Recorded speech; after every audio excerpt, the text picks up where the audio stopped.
Aloha mai kako. Oh boy.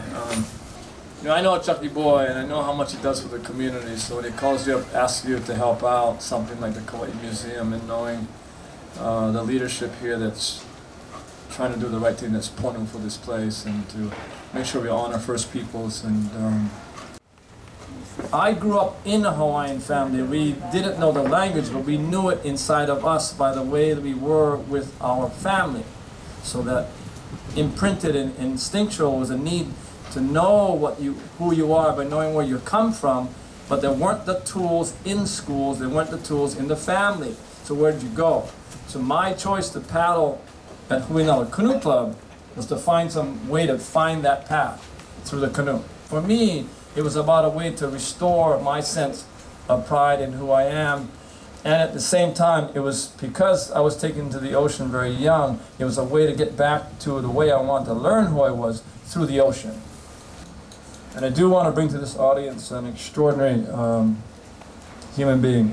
He's a historian. He's arguably Hawaii's best modern-day artist. And I really am honored to bring him here today because we lost him this year. We lost him on March 8th this year. About 100 of us went down to Kualoa at the very spot that Hokulea was launched 36 years ago to pray for him. At sunset, Herb took his next voyage, where we launched our canoes in this canal in Hawaii Kai, right across from the canal, and we'd go to the practice site, right across the canal with these old wooden houses that this man lived in. And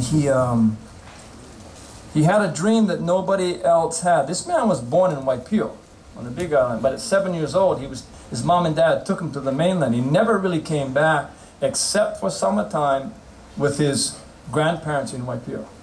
He had this dream that he kept quiet because he didn't believe the society itself would understand it, nor would it respect it.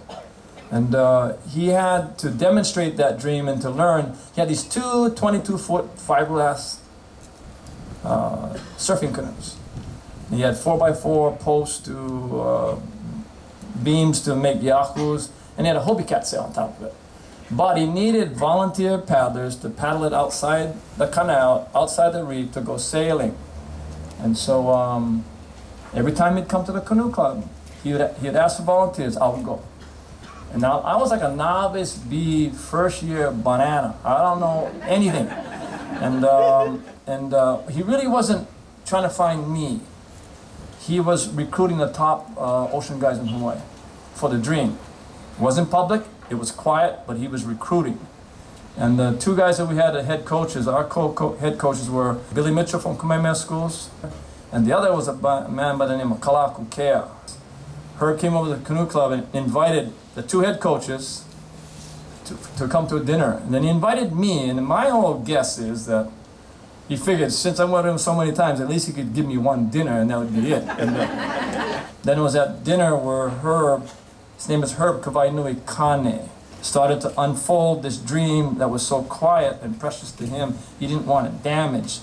He's trying to get the best watermen to back it up. And he starts to say, we're going to build a voyaging canoe. And we're going to sail out to Tahiti. And we're going to bring back pride and dignity to our ancestors. And it was that moment that this dream started to become yours. I'll put it this way. To me, Herb Kane is the father of Hokulea. And if he's the father of the Hokulea, he's the father of Renaissance. So, thank you.